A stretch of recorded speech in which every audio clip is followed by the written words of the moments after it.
O almoço em dia de apresentação do Orçamento do Estado tem lugar num conhecido hotel de Lisboa. À mesa, o primeiro-ministro José Sócrates, o ministro da Presidência Pedro Silva Pereira e Jorge Lacão, ministro dos Assuntos Parlamentares.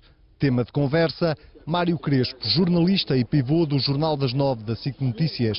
Um louco a precisar de ir para o manicômio, terão sido algumas das expressões utilizadas para o descrever. As apreciações subjetivas quanto à sanidade mental, quanto à preparação ou não para uma determinada função que nós desempenhamos nas nossas indústrias, tudo isso é subjetivo, não interessa nada. Havia uma referência à necessidade de se encontrar uma solução. E isso aparentemente foi posto de forma bastante veemente. Em matéria escrita, agora por outra matéria descrita, no mail, é-me dito por uma das partes que dá o aval à autenticidade deste episódio que, enfim, o Primeiro-Ministro teria uma dificuldade de coexistência com liberdade de informação. O jornalista decide relatar o almoço e o conteúdo da conversa entre José Sócrates e os membros do governo na crónica que tem há mais de 2 anos, à segunda-feira, no Jornal de Notícias. Mas o jornal que chegou hoje às bancas não tem a assinatura de Mário Crespo.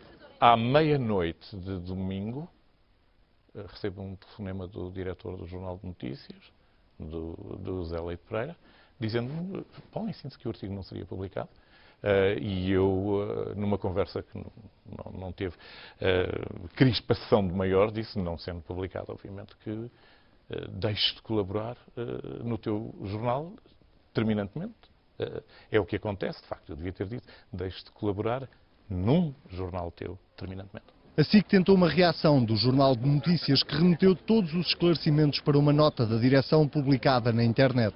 Nessa nota, o diretor José Leite Pereira justifica a decisão de não publicar a crónica de Mário Crespo com o facto de não se tratar de um artigo de opinião, mas antes de um relato de um acontecimento não confirmado e que não tinha contraditório. Felizmente trabalho para um grupo que, além de ter um capital financeiro estável, tem um capital ético extremamente sólido. A SIC contactou ainda o gabinete do Primeiro-Ministro, que não quis fazer qualquer comentário sobre o caso. Já a fonte do gabinete do Ministro dos Assuntos Parlamentares disse à SIC que o Governo não se ocupa de casos fabricados com base em calhandrices.